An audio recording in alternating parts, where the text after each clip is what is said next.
الحمد لله والصلاة والسلام على سيدنا محمد وعلى آله وأصحابه أجمعين. الحمد لله والصلاة والسلام على سيدنا محمد وعلى آله وأصحابه أجمعين. أما بعد فأعوذ بالله من الشيطان الرجيم. بسم الله الرحمن الرحيم.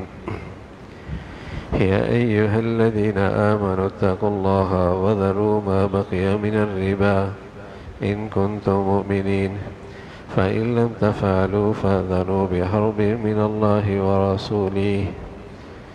يا أيها الذين آمنوا اتقوا الله وذروا ما بقي من الربا إن كنتم مؤمنين فإن لم تفعلوا فأذنوا بحرب من الله ورسوله. صدق الله العظيم. اللهم صل على سيدنا محمد النبي الأمي وعلى آله وأصحابه وسلم. اللهم صل على سيدنا محمد النبي الأمي وعلى آله وأصحابه وسلم. میرے معزز مسلمان بزرگوں، عزیز بھائیوں، انسانی زندگی کی ایک بڑی ضرورت معیشت. اسلام ایک فطرتی زندگی کا نام ہے. اس نے اس معاش اور معیشت کی بھی اصول اس امت کو عطا فرمائے. معاشی نظام، اسلام کے معاشی اصول، اور وہ اصول نیری عقل پر، نیرے تجربے کی بنیاد پر نہیں. اس کے پیچھے اللہ کا علم ہے، اللہ کی حکمت ہے، اللہ کی رحمت ہے، اللہ کی شفقت ہے، اللہ کی قدرت. ایسے معاشی اصول ہیں کہ دنیا بھر کے عقلاء فلاسفہ اکٹھے ہو جائیں اس کی مثال نہیں پیش کر سکتے. معیشت دو چیزوں کا نام ہے: پیسہ حاصل کرنا اور پیسہ خرچ کرنا. پیسہ حاصل کرنا اور پیسہ خرچ کرنا. اسلام نے ایک اصول دیا ہے پیسے حاصل کرنے کے لیے کہ دیکھو پیسہ صرف حلال طریقے سے حاصل کرنا. دوسرا اصول ہے خرچ، تو بتایا صرف ضروریات میں خرچ کرنا اور جائز چیزوں میں خرچ کرنا، حرام سے بچنا.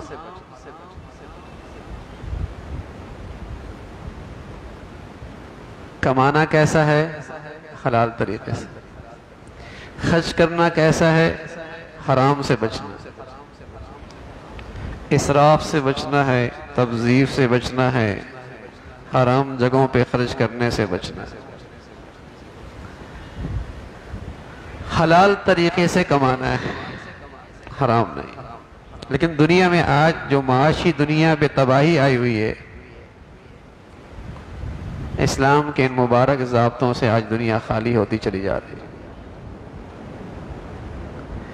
اب کا معاشی نظام کی بنیادیں کیا پیسہ، نفع کس میں ہے؟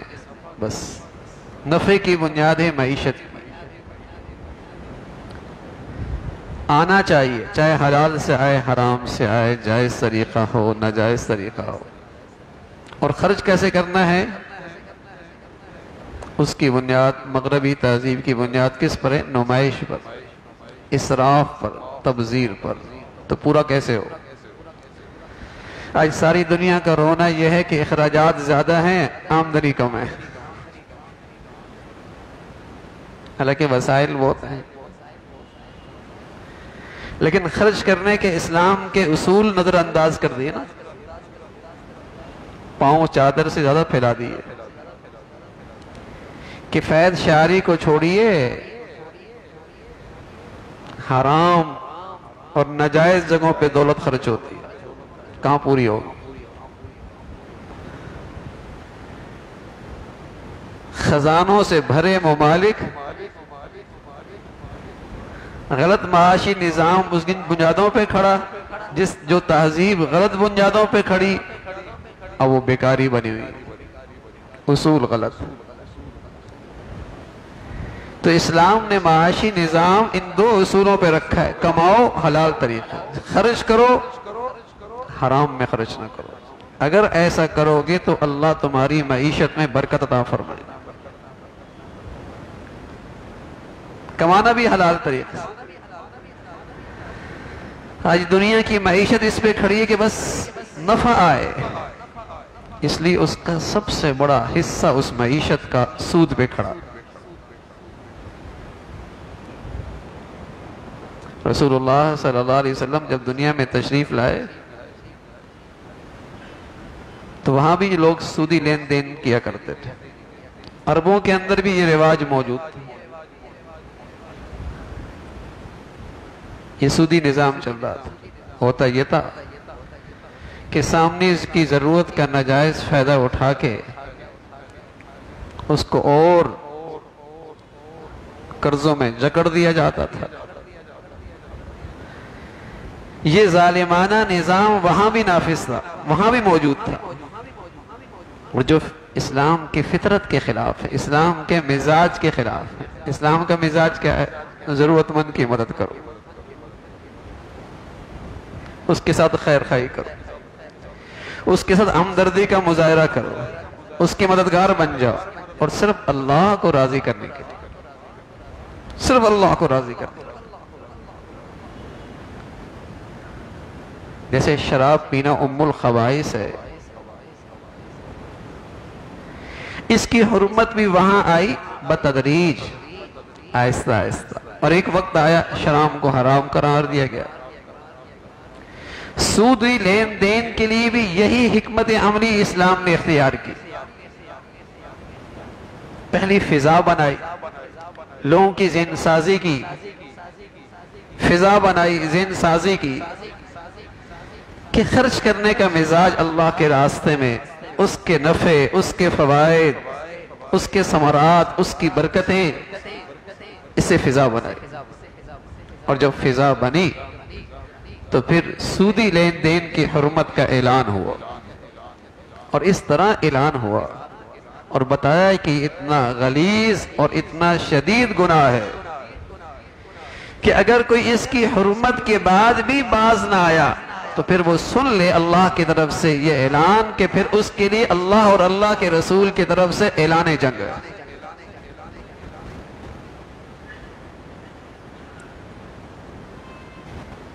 زنا بڑا گناہ ہے، شراب بڑا گناہ ہے، ناحق کسی کو قتل کرنا بھی بڑا گناہ ہے.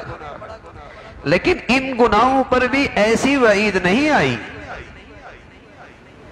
زنا بڑا گناہ ہے، شراب بڑا گناہ ہے، قتل ناحق، کسی کو ناحق قتل کر دینا بڑا گناہ ہے، سنگین گناہ ہے. لیکن اس پر بھی یہ وعید نہیں آئی جو قرآن نے سود خوری پر وعید بتائی ہے، اور سودی لین دین پر بتایا ہے. فَإِن لَمْ تَفْعَلُوا فَأْذَنُوا بِحَرْبٍ مِّنَ اللَّهِ وَرَسُولِهِ. اب اس کی حرمت کا حکم آ گیا، لیکن پھر بھی اگر کوئی باز نہ آئے تو پھر وہ سن لے کہ اللہ اور اللہ کے رسول کی طرف سے اعلان جنگ ہے. اور حکم یوں آیا، غیرت یوں دلائی، غیرت یوں دلائی، یا ایھا الذین آمنوا اتقوا اللہ، اے ایمان والو اللہ سے ڈرو، وذروا ما بقی من الربا ان کنتم مؤمنین، سود کو چھوڑ دو اگر تم ایمان والے ہو. اس لیے کہ اگر تمہیں اللہ کی ذات پہ ایمان ہے، اور اس کی اتنی عظمت ہے، اور اس ذات کا کوئی احترام ہے، اس کی شان کی تمہارے دلوں میں کوئی جگہ ہے، تو پھر سمجھو یہ حرمت اس کی طرف سے ہے. اور پھر بھی اگر باز نہ آئے پھر اعلان جنگ ہے. اور آپ جانتے ہیں جب جنگ ہوتی ہے، جب جنگ ہوتی ہے تو سب سے قیمتی چیز پہ کو نقصان پہنچایا جاتا ہے. سب سے قیمتی چیز کو نقصان پہنچایا جاتا ہے. جب جنگ ہوتی ہے تو سب سے قیمتی چیز کو نقصان پہنچایا جاتا ہے. اس کائنات میں اللہ کے ہاں سب سے قیمتی چیز ایمان ہے. اللہ کا دین ہے. اور جو شخص اللہ سے جنگ مول لے گا پھر کیا ہوگا؟ پھر یہی خطرہ ہے کہ اللہ نہ کرے وہ دنیا سے جائے اور ایمان کی دولت کے بغیر جائے. پھر یہی خطرہ ہے. اس لیے کہ رسول اللہ صلی اللہ علیہ وسلم نے فرمایا یہ سودی لین دین، لینے والا، دینے والا، لکھنے والا، دستاویزات تیار کرنے والا، اس معاملے پہ گواہ بننے والا، یہ سبھی لعنت کے مستحق ہیں، اللہ کی رحمت سے محروم ہیں. صرف لینے والا نہیں اور صرف دینے والا نہیں، ان دستاویزات کو تیار کرنے والا بھی، اس معاملے پہ گواہ بننے والا بھی، اس کو لکھنے والا بھی، سب اللہ کی رحمت سے محروم. کون ایمان والا ہے جو اللہ سے جنگ مول لے؟ دنیا کے چھوٹے چھوٹے حکمرانوں سے کوئی آدمی جنگ مول لے کر سکون سے وہاں نہیں رہ سکتا، اور کوئی آدمی اللہ سے اعلان جنگ مول لے لے اور اس دنیا میں سکون سے رہے. ہم نے تو نہیں دیکھا، ہم نے تو نہیں دیکھا. کس کا دل گردہ ہے؟ اور اس غلط فہمی کا شکار بھی نہ رہے کہ میرا تو کاروبار پھر بھی چل رہا ہے، میری فیکٹریاں پھر بھی چل رہی ہیں، میرا لین دین تو پھر بھی چل رہا ہے، میرا گھر تو پھر بھی موجود ہے. یہ دھوکہ ہے. میں نے عرض کیا اندازہ نہیں ہے. ایمان جیسی دولت، ایمان جیسی دولت، قرآن کہتا ہے کل جب ایمان کی قیمت سامنے آئے گی نا، اور ایمان ہی اس عذاب اور اس ناکامی سے بچا سکتا ہے، تو یہ شخص جس کے پاس ایمان نہیں ہوگا آرزو کرے گا کہ دنیا بھر کیا زمین کا ایک ایک چپا پہاڑوں سے بھر جائے اور سارے پہاڑ سونے سے بن جائیں.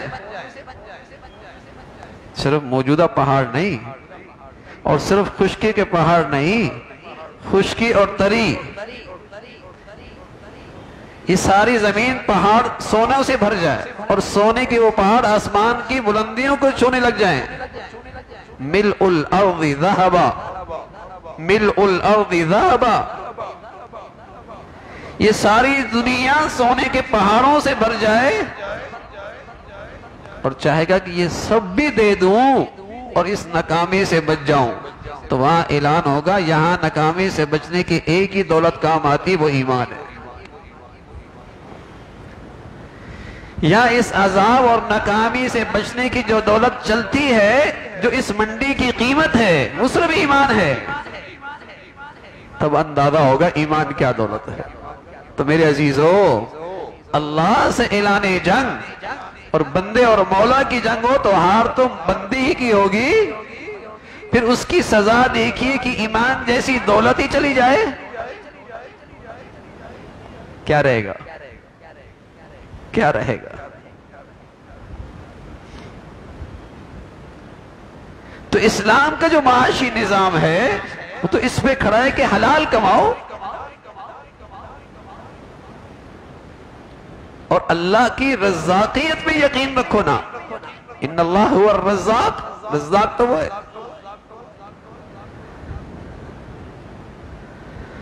اور پھر قرآن نے ترغیب دی، یمحق اللہ الربا، سبحان اللہ. سود سے مال گھٹتا ہے، برکت چلی جاتی ہے، نحوست آ جاتی ہے، اور اس نحوست سے دین چلا جاتا ہے، ایمان چلا جاتا ہے، شرم و حیا چلی جاتی ہے، غیرت چلی جاتی ہے، سکون چلا جاتا ہے. یمحق اللہ الربا، یہ سودی لین دین کی نحوست. اس لیے کہ جو معاشرہ سودی لین دین پہ آ جائے وہاں شرم و حیا ختم ہو جاتی ہے، وہاں مادر پدر آزاد معاشرہ وجود میں آتا ہے. حرام کی یہ نحوست ہے. اس لیے کہ جب جسم حرام سے پرورش پاتا ہے تو پھر وہاں غیرت نہیں رہتی، وہاں شرم و حیا نہیں رہتی، وہاں حیا کا جوہر نہیں رہتا. وہ معاشرہ تو مدر پدر آزاد ہونے لگتا ہے. یمحق اللہ الربا، اسے تو نحوستیں آئیں گی. ہاں وَيُرْبِ الصَّدَقَاتِ، سبحان اللہ، صدقات ہو اس سے مال بڑھتا ہے. لیکن ہمارے ہاں ایک اور بڑی غلط فہمی ہے. ہمارے ہاں ایک اور بڑی غلط فہمی ہے. پیشاب کی چھینٹوں سے بچتے ہیں، غیبت سے نہیں بچتے. صدقہ خیرات کرتے ہیں، سودی لین دین سے باز نہیں آتے. عمرے اور وظائف کا اہتمام ہوتا ہے، فرائض کا اہتمام نہیں ہے. ہمارے ایک اور بیماری ہے.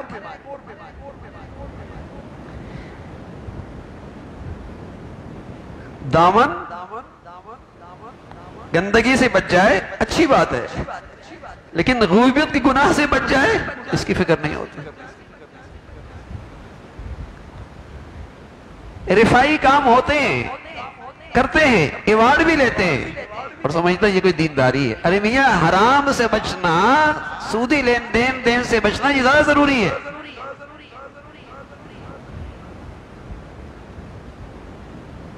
وظائف چلتے ہیں، نفری عمرے چلتے ہیں، فرائض کا اہتمام نہیں، فرض چھوٹ رہے ہیں، حرام کا ارتکاب ہو رہا ہے.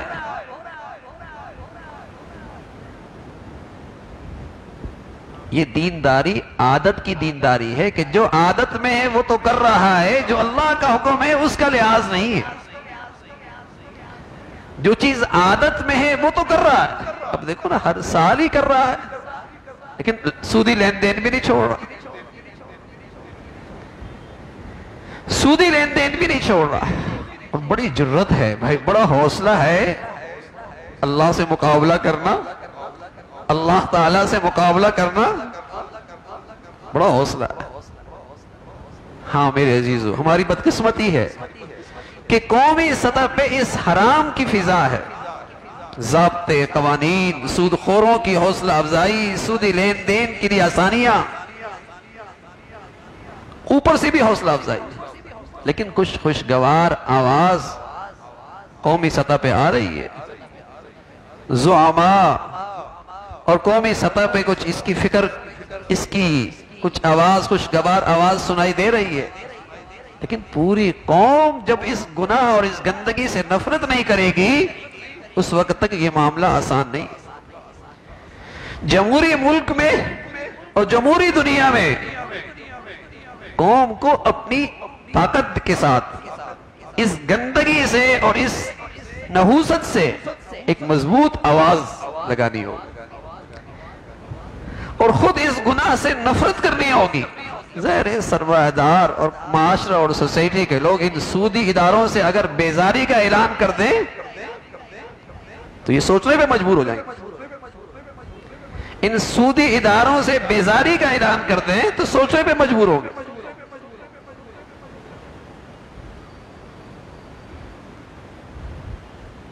تو میرے عزیزو، یہ بڑی منحوس چیز ہے اور بڑا غلیظ اور شدید گناہ ہے. اللہ نہ کرے ہمارے گھروں میں سود کی رقم آئے، حرام کا لقمہ آئے، دین نہیں رہتا، ایمان نہیں رہتا. اس لیے کہ دینی زندگی کی قبولیت کی پہلی بنیاد حلال کھانا ہے. یا ایھا الرسل کلوا من الطیبات واعملوا صالحا. ایمان والو، تمام رسولوں کو یہ پیغام ہے، حلال کھاؤ اور نیکی کرو، حلال کھاؤ اور نیکی کرو. اس لیے کہ بن حلال کھائے نیکی قبول کوئی نہیں. ہاں، ندامت ہو گئی، شرمندگی ہو گئی، احساس ہو گیا، فکر پیدا ہو گئی، کوشش جاری شروع کر دی، اللہ سے مانگنا بھی شروع کر دیا. اللہ اس نحوست سے، اس گندگی سے مجھے بچا، میری اولادوں کو بچا، میری نسلوں کو بچا. کوشش شروع کر دی، دعائیں شروع کر دی. تو میرے عزیزو، پھر اللہ کی مدد اور نصرت دور نہیں، پھر اللہ تعالیٰ کی مدد اور نصرت دور نہیں ہے. اور یہ اولاد پر بھی بڑا احسان ہے کہ ان کے لیے باپ حلال چھوڑ کے گیا ہے، حرام کی گندگی نہیں چھوڑ کے گیا. رسول اللہ صلی اللہ علیہ وسلم فرمایا کرتے تھے، بعض خوش نصیب لوگ ایسے ہوتے ہیں دنیا سے چلے جاتے ہیں لیکن ان کے نیکیوں کا سلسلہ جاری رہتا ہے، اور بعض بدقسمت ایسے ہوتے ہیں کہ مر جاتے ہیں لیکن ان کا گناہ نہیں مرتا، وہ زندہ رہتا ہے، خود مر گئے لیکن گناہوں کی ایسی رسمیں چھوڑ گئے کہ ان کے گناہ چل رہے ہیں۔ اللہ احساس دے دے، فکر دے دے، ندامت دے دے، غلطی ہو گئی مولا، غلطی ہو گئی، شرمندگی ہے، اندر سے دکھی ہے، اللہ سے دعا بھی کرے، کوشش کرے تو میرے عزیزوں پھر اللہ کی مدد اور نصرت دور نہیں۔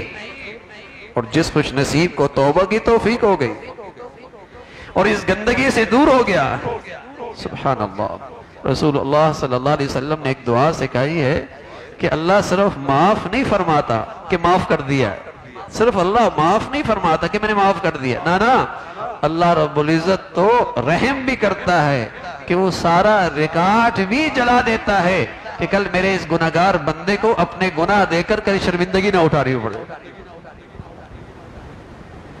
صرف معاف نہیں کرتے، رحم بھی کرتے ہیں کہ میرے بندے نے توبہ کر لی، ندامت ہو گئی، شرمندگی ہو گئی، تو نہ صرف یہ کہ اللہ نے گناہ معاف کر دیا، ریکارڈ بھی جلا دیے تاکہ کل میرا بندہ کہیں اپنے گناہ دے کر شرمندہ نہ ہو جائے۔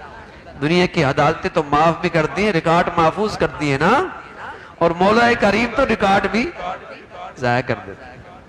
اور کچھ خوش نصیب تو ایسے ہوتے ہیں ان کی توبہ اتنی شاندار ہوتی ہے اور ندامت اتنی بڑھیا ہوتی ہے، فَأُولَئِكَ يُبَدِّلُ اللَّهُ سَيِّئَاتِهِمْ حَسَنَاتٍ، اللہ ان کے برائیوں کو نیکیوں سے بدل دیتا ہے۔